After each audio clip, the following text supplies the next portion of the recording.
Hello everyone, I'm Fiona Pappas. Thank you for tuning into my show. It's always a pleasure to be with you. Before I introduce my guest today, and before we begin our topic for the day, I'd like to tell you and thank you very much for last week's wonderful response. As many of you know, the topic for last week's show was flushing foods, and we're planning to do a cookbook, so keep those recipes coming. And today's topic is sex and society.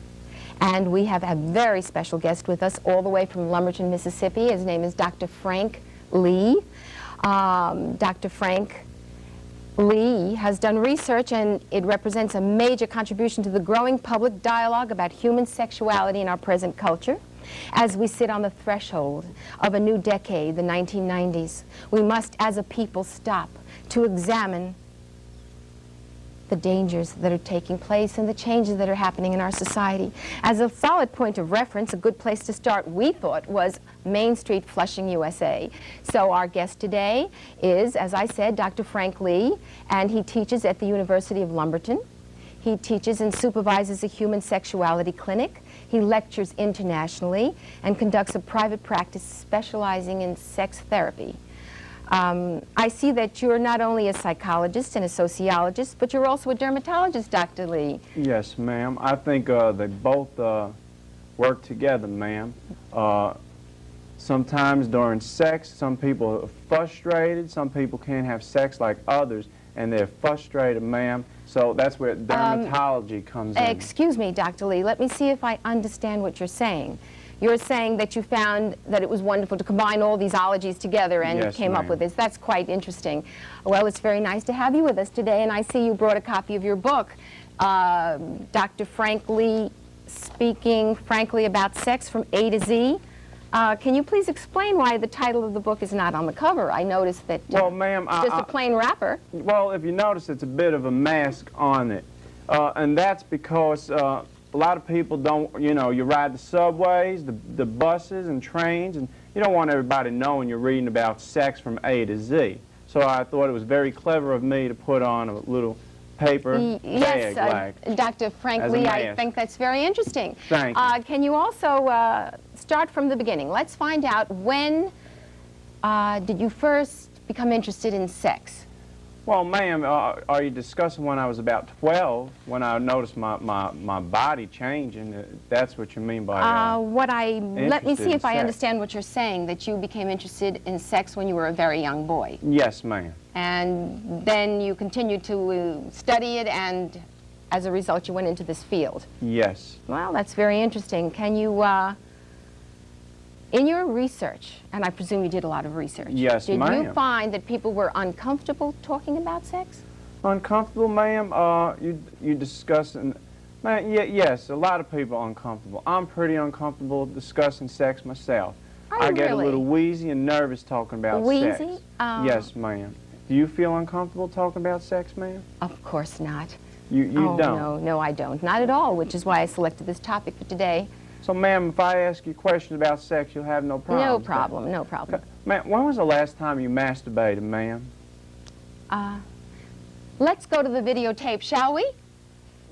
And see how they are comfortable talking about the subject of sex. Did you find that when you were doing similar interviews in, let's say, Lumberton, Mississippi, what was the reaction of the people?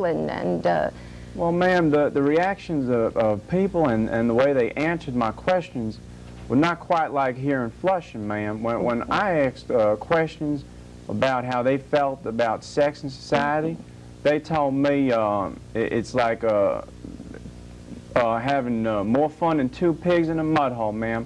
And I really wasn't sure on how to put that in wording.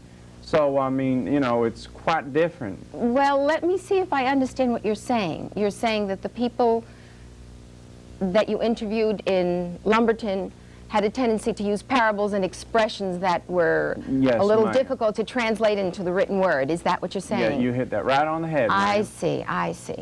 But for the most part, you yourself have been conducting this research for a number of years. Yes. And when exactly did you start your research?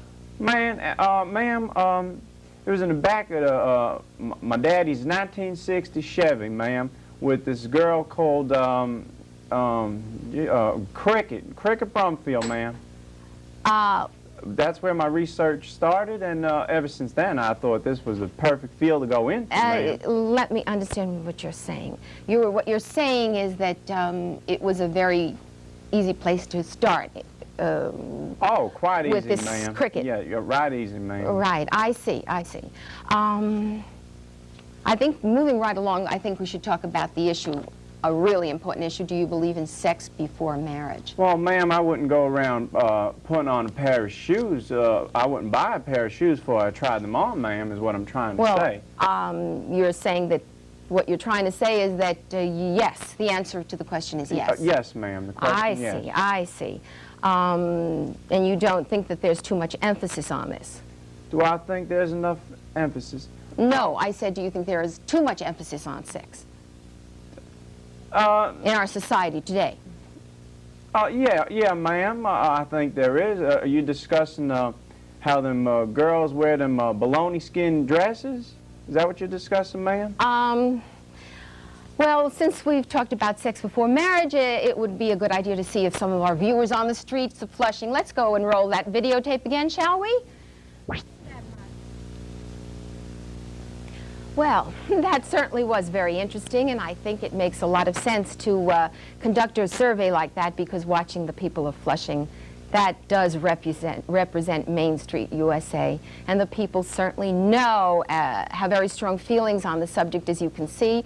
And I think that it was a wise choice to combine your visit on my program when we discuss sex and society, coupled with this wonderful view from the street. I think that our viewers would like to know what you think, Dr. Frank Lee, about the future, what the 1990s hold for us. Well, ma'am. In other words, what do you think about sex? Does sex have a future? Does sex have a future?